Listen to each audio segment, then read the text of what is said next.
If one car pits in front of you, we're staying out. We're the only one so far. We're the only one. A lot of cars stayed out right there. I think Denny Hamlin's in trouble. To pit or not to pit, that was the question. We'll break down why the decision to pit for the 11 team was just not as cut and dry as you might think.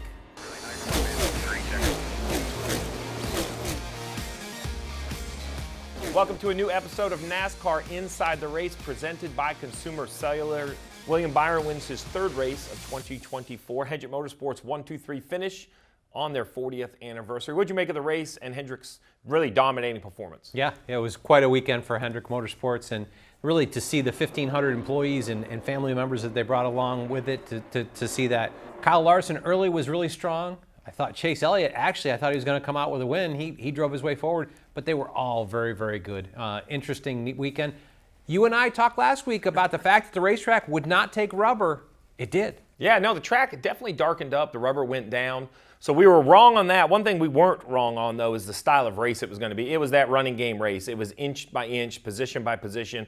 The eventual winner, William Byron, didn't qualify as well as I thought you perhaps needed to, but then made up positions right away in stage one. Yeah, you looked at it in stage one. I kind of picked this up on the MRN broadcast, but qualified 18th and drove his way up into a stage points position of 8th by the end of stage one.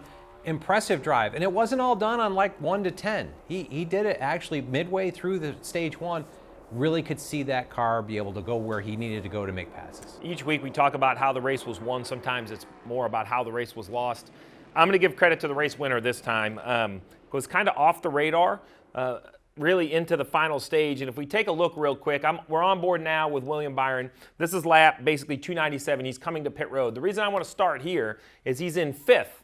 But unlike in other races at Martinsville, we'll get spread out. Here's what it looks like, right? We have Denny Hamlin. I think he's right there, basically. And then we have Chase. Yeah. So there are the 4 cars, right? Hamlin, Chase, Bubba, and Kyle Larson in front of him. So if we hit play, that's how close the 24 was to the front 4 cars. He's going to turn left and jump to pit road. First car coming to pit road, and he starts the cycle here. Gets clean pit road coming to it. Really kind of Rudy making the aggressive call, because you know it's almost a 2-lap penalty to come under green. But this splits the cycle and gets everybody started. So what does that matter? This is now on the 24. I'm going to run at double speed. He's leaving pit road. I love, first of all, let's take a look at his view. Clear racetrack. Now, at high-speed tracks, we talk about the air being clean, and that's better. At a short track, I've always felt that if you could come out without being in a battle, those very low air pressure tires, you can kind of not abuse them. Give them a couple corners to come up to temperature, and it always sets you better off for the whole run. Yeah, you're not having to muscle the car around and run lines that you don't want to around traffic. Just lets him get things going here. Really good rolling speed, and really he's tuned in as he comes to the cars that pit after him. Next lap through 1 and 2, and we look up ahead right here. We have, what is that? I think that's Chase Elliott. Yep. Yeah, the 5 and the 23. A little bit of swap there between the 5 and the 23. But that is the second wave of cars. Now these cars are back in the pack, but this is going to be for the race win.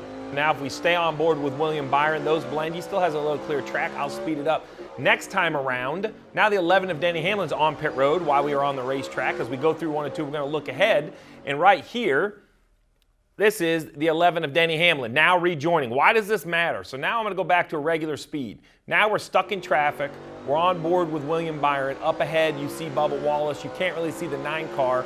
I'm going to stop this as we get around the corner. Denny Hamlin started as the leader when this pit cycle started. Now he is side by side with Chase Elliott. Chase Elliott has 1 lap older tires, which at Martinsville actually means they're like up to temperature. Warmer. 1 lap I like that warmer better. tires. Warmer tires. So just like that, the 9 clears the 5 or clears the 11. We stop out here, and you see up ahead, now Denny Hamlin has lost control of the lead. So think about this. Denny Hamlin had the race lead at Martinsville with a little over 100 laps to go. Mm-hmm. This is a guy that has more grandfather clocks than he perhaps has room in his house for them. So you would think that would be game over. But a lap later, which I don't have a problem pitting a lap later at Martinsville, an okay pit stop, 10-9. The difference in this is the reverse of what happened last weekend for Denny Hamlin. He had a 10.9 second pit stop, and the 9 car, who was behind him, had a 9.9 second. It's 1 second on pit road, set him up to the point he was side by side instead of being clear of Chase Elliott coming to the backstretch. And on that 1 lap colder tires, cold tires are harder to get a hold of the racetrack. A lot of places, especially at short tracks, it takes, when you looked at when we had group qualifying, it'd be lap 4 or lap 5 that we'd actually post our fastest lap. It takes time to get heat in the tires. He came a lap later. I don't think that's a bad call. I think Chris Gabehart made the right call. That second on pit road just took him from being clear of the 9 to side by side with the 9, lost control of the race. I agree. I like when Gabehart came. I probably would have been the last guy to come as well in this cycle. There's too much risk for a yellow coming out. We're on board with William Byron still. He has passed Bubba Wallace. I want to watch this because, we talk a lot about teammates, and it was a 1-2-3 finish. But while they did work together at times, they by no means had mittens on. This is William Byron trying to pass Larson right here. See Larson defensive. Byron gets into him. He drives up to the door. Larson comes down, hits the 24. That's what I like to see. That's Martinsville. That's hard racing. That's what I think makes the 24's win so impressive is he did a lot of things right with the pit cycle, but then he just drove through the field. Yes, all day long. From 18th to the win, all day long did this. But as you talk about, from this green flag cycle, he came back out in the position he rolled into. It wasn't like that coming a lap early jumped him. He had a little better tires. He made some passes. He made really aggressive moves, got himself the lead, drove to it. And made good decisions. We talk about traffic. On board with William Byron, looking ahead at Denny Hamlin. To his left up there is Chase Elliott in the 9. Let's take a look. The 11's kind of undecided. Do I follow the 9? Do I not? He's thinking about rolling to the outside of the 9. Well, the 9 moves the 47 up. There's a whole group of cars up here. I'm not even sure who the guy 3 cars up is, and in the end, that's what it takes. That allows the 24 to get to the inside, and now the 24 is going to use the 47 as a pick at this end of the racetrack and finish off the pass for the 11. Yeah, and when Denny made the move to the outside, the 47 was in the bottom. I think Denny thought he was going to roll the 9 and get him pinned on the 47. He didn't anticipate the 47 getting shuffled up the racetrack in front of him. And this battle, it goes on and on and on. We could play it at higher speed. This is just, we talked about it, the darker racetrack. So the track had 2 grooves. We see the 24 can get inside the 9. The 9 accelerates so well off the top, but eventually Byron gets by. He kind of wears the 9 down. The 9 has a good day. William Byron pulls off to a 2.5-second lead before the final caution.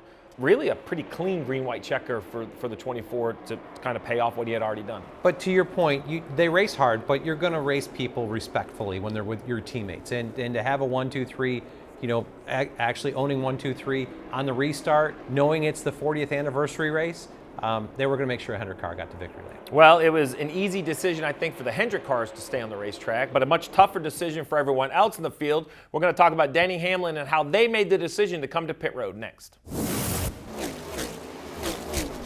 Hey guys, I'm Corey LaJoy, driver of the number 7 car, joined my buddy Ryan Flores. Every week we stack some pennies. Talk about NASCAR Cup Series right out of my windshield. Plus, we'll give out the dogs of the week for the best pit crews and pit crew guys from the weekend. We'll break down all the money stops, all the woes, get into some technical issues, and we'll also answer all of your hashtag Penny for Your Thoughts questions. And we have a ton of guests. Sometimes SVG pops by. We got Raja. We have all sorts of guys. You never know who's going to pop in the Nonsense Garage, but make sure you tune in. SiriusXM on Tuesdays, YouTube on Wednesdays, wherever you find your podcast on Wednesdays as well. Come stack pennies with us. All right, now the caution came out a week ago. This was the caution that Denny Hamlin needed to win the race at Richmond. Fast pit stop, got the lead, dominated from here. A week later, now there's a race that he was leading, lost control through the green flag pit stops, and now here he is running 4th. With the caution comes out, what would you have done on top of the pit box? It's a tough call. I really thought that more cars would come for tires. Sitting where he is, I think you've got to think your way through that as to, where are you? They've got wins. Can they win from there? I mean, I think this whole conversation happens there. It's a different ball game depending on your situation. I think Martinsville is very difficult because in the fall it's the playoff race, and there'll be so many different agendas. The spring and the fall race very differently. But let's listen into the radio. There's some good conversation between Chris Gabehart and Denny Hamlin. First, the drive of the 11 and where he needs to be to win the race. Say if I could restart 6, that'd be the only shot I've got. If I had tires, probably 5th or better, to be honest. So you hear Denny there. He thinks 6th on new tires, then he kind of backs up and he says, well, maybe 5th because he wants to be on the inside. So he knows that if they take tires and end up 9th, 10th, 11th, or 12th, in 2 laps, he doesn't have enough time. Yeah, and that's crazy because this is 100 laps into tires, but that's where they were in this situation and understanding what was going on here. I love that conversation back and forth. And then Chris Gabehart actually responds to this and kind of lays more of it out. What do you think about front row or pit? If one car pits in front of you, we're staying out. So I like both of these decisions. First, Gabe Hart is thinking, hey, if we can start in the front row, I'll risk being on old tires. Then he thinks about it for another lap or so under caution. He says, actually, we are fourth. If we can have one car pit in front of us, that means we are third. That means on the choose, we will either have the outside of row one or the inside of row two. He likes either of those positions for the chance to win the race. If not, come to pit road. Now, we know Denny comes all by himself. That is the gamble I think they took. That's the gamble that went wrong. I like the idea. They were thinking if we pit, everybody behind us, just like they were watching the cars in front of them, everybody behind them would follow them to pit road. And that's my anticipation as well. I really thought that at some point, and we see that traditionally, at some point somebody peels off and that starts the whole cycle to come into pit road. They just didn't happen. The fire-off speed on these tires is a little different. Racing here has become a little of a different situation and end up burying him back to what, 10th? Yeah, I mean, he's easy to pick on now that he starts on the outside of the final restart. In the end, I don't think it really matters. They were basically, the day was over when they were basically alone on pit road. Chris Gapehart made a comment afterwards. He said, if you can tell me what everybody behind me is going to do, I'm going to make the best call every time. But you don't know. The gamble was we can't win from fourth. They've made that decision. They had that conversation. The opportunity they had was if we come to pit road, maybe we drag everybody down and we get to restart fifth or sixth. And at that point, they've got a fighting chance to win. Well, with the win in the bucket, it's all about wins now and playoff points for the 11 of Denny Hamlin. Well, the series will head to the high-speed Texas Motor Speedway, flat one end, high-speed other end of the racetrack. One point of conversation all weekend long will be about dirty air. Todd and I will explain what it is and how it works next. I'm Ryan Flores. Join Kim Kuhn and myself each and every week at Around the Track. We'll get you ready for the upcoming race weekends from short tracks to the Cup Series, whether you'll be attending in person or watching from home. Coming your way each week is the best bets to win some easy money and driver suggestions to help pump up your fantasy lineups. Around the Track also tells you what to watch for in the NASCAR Regional Series and which young phenom drivers to keep your eye on. Plus, our At Traction segment gives you all of the fan activities, concerts, and tailgating fun at the track. Be sure to check out Around the Track each and every Wednesday on NASCAR's YouTube channel.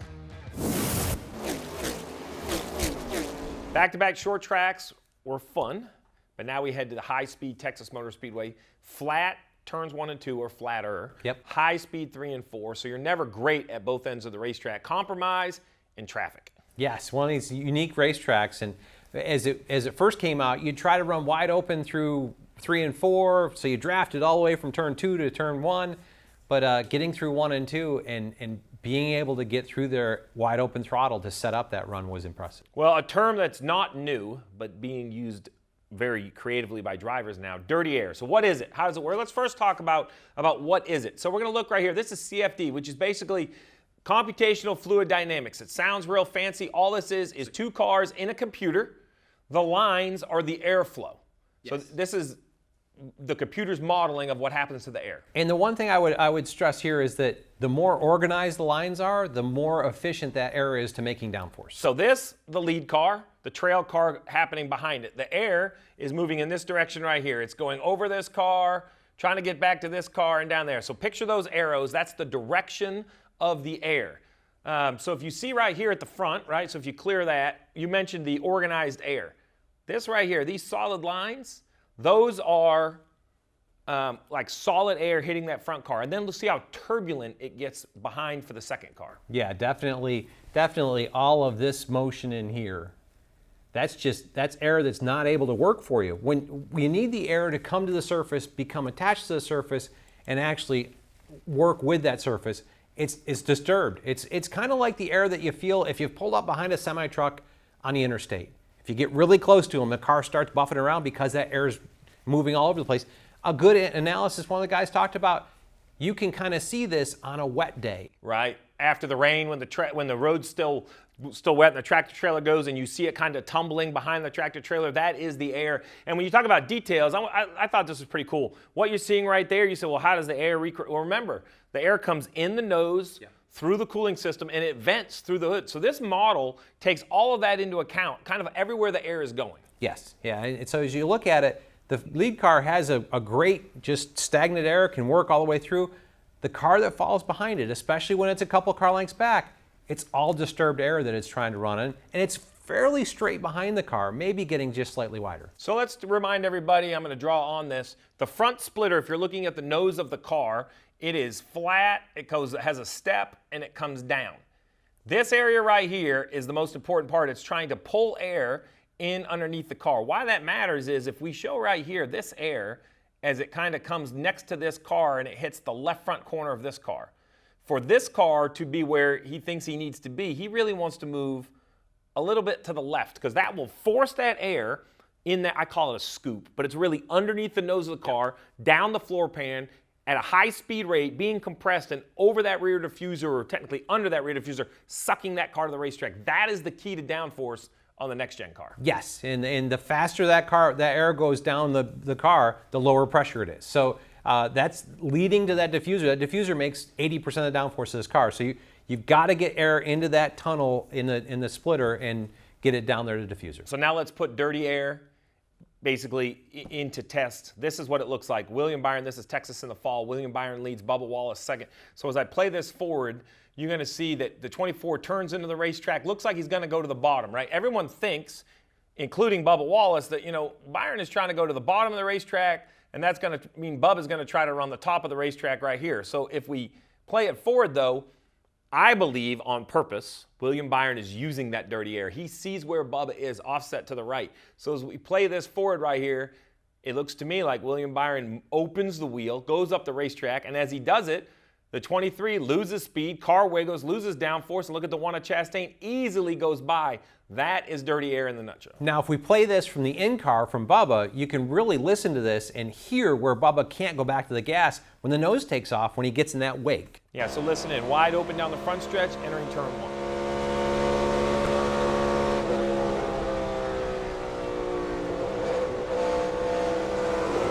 Obvious just how much grip he had lost. He couldn't get back to the throttle. So dirty air has always existed. I think what has changed is the education of the drivers on it. Between the digital camera and being the trailing car at times and knowing what it feels like, they are literally steering that pocket or that stream of dirty air behind them, trying to block the trail car. And in the Gen 6 car, because the tails were so far offset to the right, you and I remember this, the wake of that car would actually spill to the right. If you could get a foot to the left of a car, that air coming off the left side would actually help your car work. So the only thing the drivers did at that point, they went down the white line, sealed that white line off, and kept you. That was how they did it. Now that wake is more square behind the car. You have to drive to where the car is behind you. You see it more active. Yeah, because now I could go low or high. Multiple groove racing is definitely on display when they go both directions. But either way, multiple grooves will be on display at Texas Sunday afternoon, 3:30 on FS1.